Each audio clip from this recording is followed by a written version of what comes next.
Hi everyone. We're pleased to let you know that Vane 0.009 is now live on Steam. As usual, we'll present a summary of the changes here. If you'd like to help out with development, we've opened up donations on our website.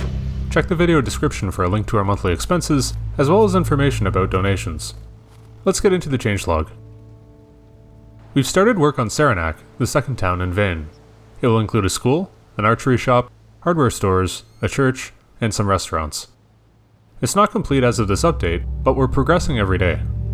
Right now, roads have been laid and houses have been built. We're knee-deep in work building out the civic and commercial buildings. As I write this script, Azzy's working on a bar and grill building. Redford has also received some updates. The Maple Mart now has a variety of utilities like food warmers, coffee makers, battery chargers, and more.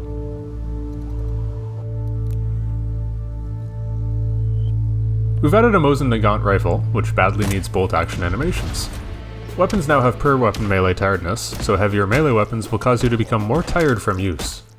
We've also rebalanced melee item damage.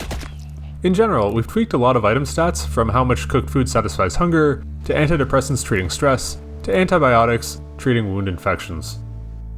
We've tweaked how frequently tools spawn as well, so you should find it easier to find what you need in a garage. We've added Night of the Living Dead to Vane. In general, TVs can now play video. We're thinking we can use this system in the future to play in-universe news clips or home recordings. That's something for the future, though. We've added 2 new tiers of fortifications, reinforced wood and limestone brick. Both are better than scrap wood fortifications, and limestone brick is immune to fire. Speaking of which, wood fortifications can now start on fire. All the fortification recipes have been rebalanced a bit. To encourage fortification, we've reduced the default health of standard doors.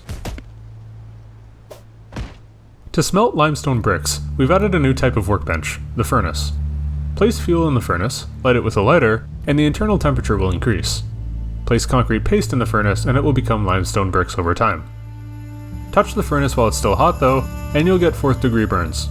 You can also smelt aluminum and iron with it, but these have no uses right now. We've added a bunch of new vehicles. An SUV, a box truck, a van and a news van variant, a hatchback, semi-trucks, and a school bus have all been added in this update.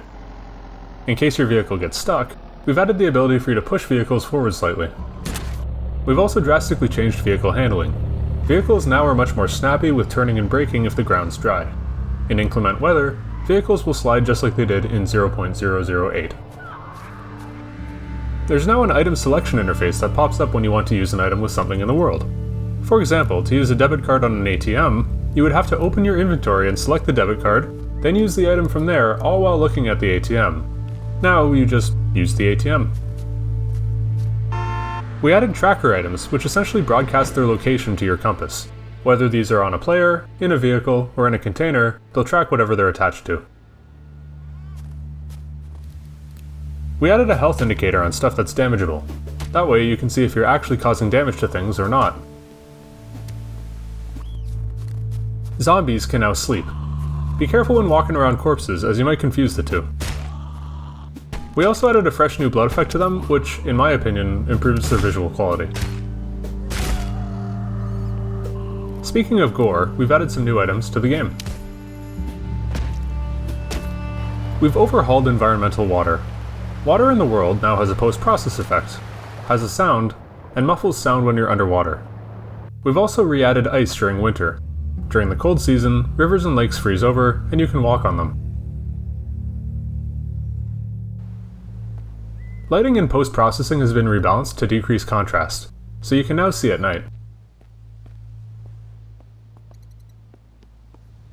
Azzy has developed a new forest foliage set, which adds a lot of variety compared to the previous version.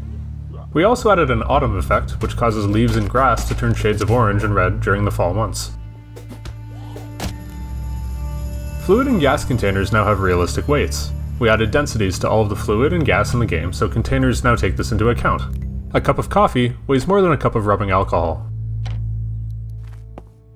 Some buildings now creak when you walk around them as a sort of intruder alarm. Having a higher sneak skill makes this less frequent. Zombies trigger this as well.